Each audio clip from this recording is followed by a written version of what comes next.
Hello friends, the great soul EVS channel में आप सभी लोगों का स्वागत है। हम लोग यूपी टेट और सुपर टेट के प्रिपरेशन के लिए आज पर्यावरण अध्ययन का प्रैक्टिस सेट नंबर 10 करेंगे। इससे पहले 9 प्रैक्टिस सेट हो चुके हैं। वीडियो के प्लेलिस्ट में सभी प्रैक्टिस सेट पड़े होंगे, आप उनको वहाँ से कर सकते हैं। और इसमें जितने भी क्वेश्चन हैं बहुत ज़्यादा इंपॉर्टेंट है और व्याख्या सहित है, आप उनको अच्छे से कर सकते हैं। तो चलिए स्टार्ट करते हैं, देखते हैं वीडियो को।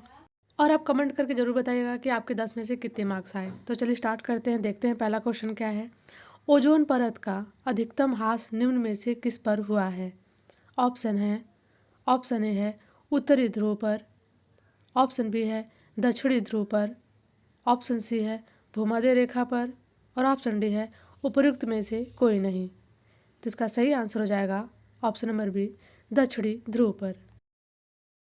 ओजोन परत से और भी जितने क्वेश्चन बन सकते हैं उनको देख लेते हैं, और जितने क्वेश्चन पूछे हुए हैं इनसे उनको भी देख लेते हैं।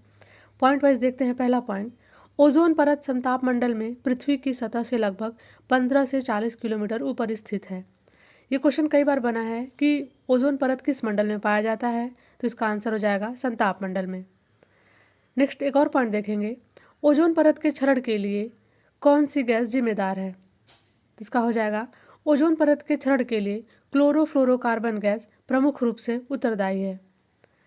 नेक्स्ट एक और पॉइंट देखेंगे, फॉरमैन ने सबसे पहले 1973 में अंटार्कटिका में ओजोन क्षेत्र का पता लगाया था।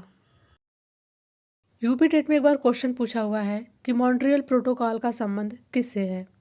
तो इसका आंसर हो जाएगा मॉन्ट्रियल प्रोटोकॉल का संबंध ओजोन परत की सुरक्षा से है।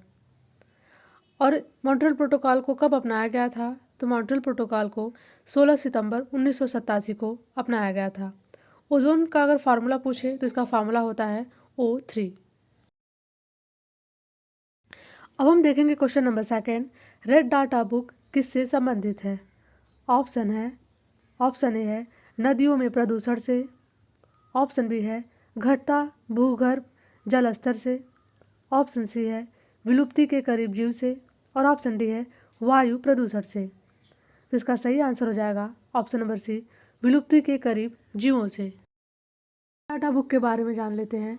रेड डाटा बुक IUCN द्वारा स्थापित एक दस्तावेज है जो पौधों, जानवरों, कवक की दुर्लभ और लुप्त प्राय प्रजातियों और कुछ स्थानीय प्रजातियों का दस्तावेजीकरण करता है जो किसी राज्य या देश के भीतर मौजूद है। कई बार एग्जाम में IUCN का फुल फॉर्म पूछा है, तो इसको जान लेते हैं। IUCN का full form international union for conservation of nature होता है। और IUCN की स्थापना कब की गई? तो इसकी स्थापना 5 अक्टूबर 1948 में की गई। और इसका मुख्यालय कहाँ है? तो इसका मुख्यालय स्विट्जरलैंड के ग्लैंड में है। अब हम करेंगे क्वेश्चन नंबर थर्ड, निम्नलिखित में से कौन सा जैव मंडल का अजैविक घटक नहीं है? ऑप्शन ए है प्रोटीन, ऑप्शन बी है मृदा, ऑप्शन सी है कवक और ऑप्शन डी है फास्फोरस। तो इसका सही आंसर हो जाएगा ऑप्शन नंबर सी, कवक। इसके बारे में जान लेते हैं। हमारे वातावरण में 2 प्रकार के जीव पाए जाते हैं, पहला जैविक घटक और दूसरा अजैविक घटक। जैविक घटक क्या होते हैं देख लेते हैं। जैविक घटक वो होते हैं जिसमें जीवन होता है और अजैविक घटक वो होते हैं जिसमें जीवन नहीं होता है। जैविक घटक के बारे में देख लेते हैं पहले। इसमें जीवन होता है, सारे जीव जंतु, पेड़ पौधे, छोटे छोटे बैक्टीरिया और कवक इसके अंतर्गत आते हैं जैविक घटक के अंतर्गत। अजैविक घटक वो होता है जिसमें जीवन नहीं होता, सारे रासायनिक पदार्थ या मृत पदार्थ इसके अंतर्गत आते हैं, जैसे कार्बन, नाइट्रोजन, प्रोटीन, मृदा आदि। अब हम करेंगे क्वेश्चन नंबर फोर्थ, आर्सेनिक द्वारा जल प्रदूषण सर्वाधिक है। ऑप्शन ए है उत्तर प्रदेश में, ऑप्शन बी है मध्य प्रदेश में, ऑप्शन सी है बिहार में और ऑप्शन डी है पश्चिम बंगाल में। तो इसका सही आंसर हो जाएगा ऑप्शन नंबर डी, पश्चिम बंगाल में। इसके बारे में देख लेते हैं थोड़ा। भारत के गंगा ब्रह्मपुत्र के मैदानी इलाकों तथा बांग्लादेश के पद्मा मेघना के मैदानी इलाकों में भूमिगत जल आर्सेनिक प्रदूषण से अत्यधिक ग्रस्त है। पहली बार यह कब देखा गया आर्सेनिक द्वारा जल प्रदूषण?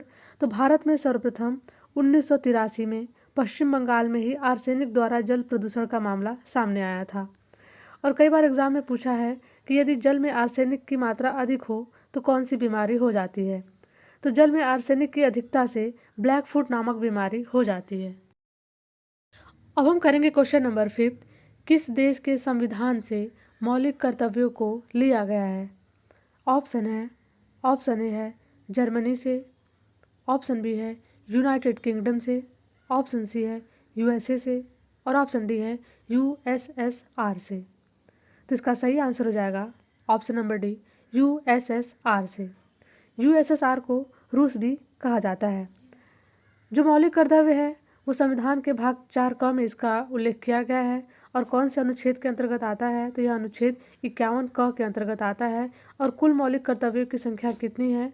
तो कुल मौलिक कर्तव्यों की संख्या 11 है। अब हम नेक्स्ट क्वेश्चन करेंगे, क्वेश्चन नंबर 6। अंतर्राष्ट्रीय न्यायालय का मुख्यालय अवस्थित है?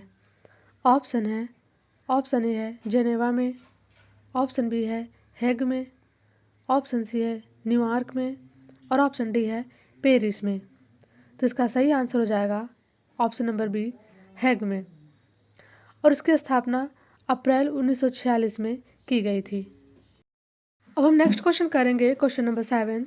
मकर रेखा है?